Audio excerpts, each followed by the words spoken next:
Hello friends, welcome to my last video of division of labour. आज हम इस video में दो चीज़ें पढ़ेंगे। सबसे पहले हम पढ़ेंगे जो हमारे पास एब नॉर्मल फॉर्म्स थी डिवीज़न ऑफ लेबर की वो, और दूसरे नंबर पर पढ़ेंगे हम क्रिटिसिज्म, ठीक है ना, डिवीज़न ऑफ लेबर का।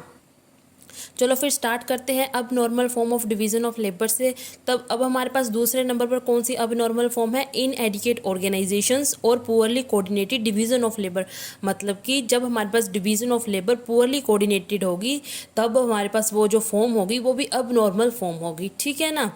अब हम इसमें पढ़ते हैं, साथ साथ में ट्रांसलेट करते जाएंगे, ठीक है। If work is not organised properly it create imbalance and generate conflicts. कहने का मतलब है कि अगर जो हमारा वर्क है वो प्रॉपरली ऑर्गेनाइज नहीं होगा तब हमारे पास इम्बैलेंस और कन्फ्लिक्ट जनरेट हो जाएगा। अब हम इसको एक एग्जांपल से समझते हैं। मान लो एक घर में, मान लो जैसे हमारे पास काम डिवाइड होता है, मम्मी खाना बनाती है, पापा ऑफिस जाएंगे, बच्चे स्कूल जाएंगे, ठीक है ना। अब मान लो कि मम्मी ने काम नहीं किया घर का, कि मैं कोई भी काम नहीं करूँगी घर का, तब क्या होगा? फिर पापा को घर का सारा काम करना पड़ेगा, ठीक है ना। और अगर पापा घर का काम करने लग जाएंगे, वो बच्चे को स्कूल भेजेंगे, तब वो ऑफिस जाने के लिए लेट हो जाएंगे। अगर जब वो ऑफिस जाएंगे तब फिर क्या होगा? उनका बॉस उन पर चिल्लाएगा। इस तरह कन्फ्लिक्ट सा जनरेट हो जाएगा। फिर अगर ऐसा रोज होता रहा, मान लो रोज ही ऐसा, कभी मम्मी ने नहीं काम किया, कभी पापा नहीं कर रहे, कभी मम्मी नहीं कर रही, कभी पापा नहीं कर रहे, इससे ना एक कन्फ्लिक्ट जनरेट हो जाएगा सोसाइटी में, ठीक है ना। सब कुछ डिसऑर्डरनेस सी आ जाएगी, कुछ नॉर्म्स नहीं रहेंगे सोसाइटी में, कुछ रूल्स नहीं होंगे, ठीक है ना। इस तरह से कन्फ्लिक्ट जनरेट हो जाएगा।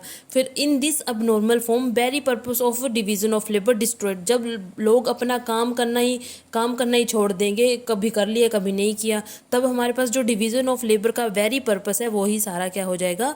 खत्म हो जाएगा। Work is not well organised and coordinated. तो वर्क जो है ना तो वो वेल ऑर्गेनाइज्ड होगा, ना ही वो कोऑर्डिनेटेड होगा।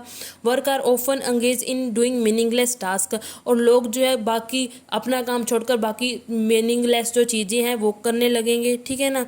इस तरह जो सॉलिडेरिटी है वो भी क्या हो जाएगी? खत्म हो जाएगी। The solidarity break down and result in a disorder in the society. इससे सोसाइटी में क्या आ जाएगा? डिसऑर्डर आ जाएगा। उसके बाद है हमारे पास forced division of labour. Forced division of labour मतलब कि जब इंसान अपनी मर्जी के अनुसार उसको काम नहीं मिलता और वो कोई और काम करने के लिए मजबूर हो जाता है, उसे फोर्सफुली उस काम में लगाया जाता है, तब हम उसे बोलते हैं फोर्स्ड डिवीजन ऑफ लेबर। मान लो कि सभी को अलग अलग काम दे दिया। डिवीजन ऑफ लेबर का क्या मतलब है? मतलब कि सभी को अपना अपना काम दे दिया, टास्क बांट दिया कि तुम ये करो तुम ये करो। मान लो कि एक इंसान को टास्क दिया गया, अगर वो उस टास्क को करना ना चाहे फिर भी उसे फोर्सफुली वो टास्क करवाया जाए, this is the forced division of labour, ठीक है ना। अब हम इसको स्टार्ट करते हैं। For division of labour to generate solidarity it is not only sufficient that each individual has specialised task. कह रहे कि डिवीज़न ऑफ लेबर में जो सॉलिडेरिटी होती है वो कैसे आती है?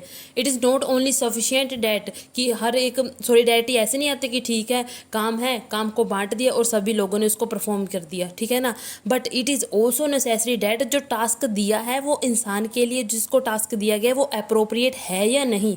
समझ में आया? मतलब कि हमने सभी को काम दे दिया, टास्क दे दिए अलग अलग करने के लिए, वो काम उस बंदे के लिए अप्रोप्रिएट है या नहीं वो भी देखना ज़रूरी है। उससे सॉलिडेरिटी आएगी, सिर्फ काम बांट देने से सॉलिडेरिटी नहीं आएगी। In forced division of labour the distribution of task is not in correspondence with the distribution of talent and will.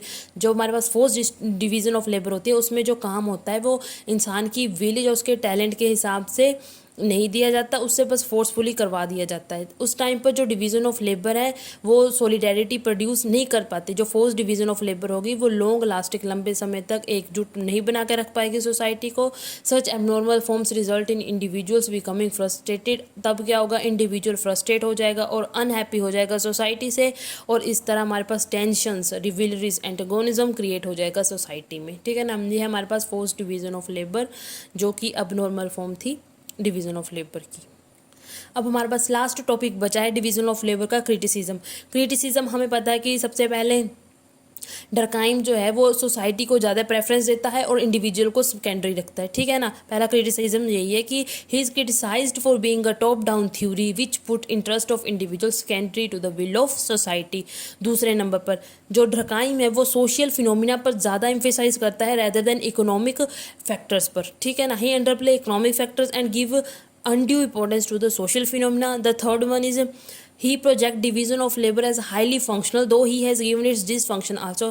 कह रहे हैं कि डरकाइम ने बोला है कि डरकाइम ने ना डिवीजन ऑफ लेबर के फंक्शनल पर ज़्यादा एम्फेसाइज किया है कि डिवीजन ऑफ लेबर फंक्शनल है ना कि डिसफंक्शनल। हालांकि उसने कहते डिसफंक्शनल डिवीजन ऑफ लेबर भी बताई है, लेकिन वो ज़्यादा एम्फेसाइज किस पर करता है, फंक्शनल डिवीजन ऑफ लेबर पर। मतलब कि division of labour function perform करती है सोसाइटी के लिए। ठीक है ना।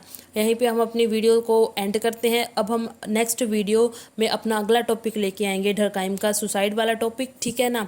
चलो अब हम यही एंड करते हैं। लाइक करें, सब्सक्राइब करें, शेयर करें and have a nice day.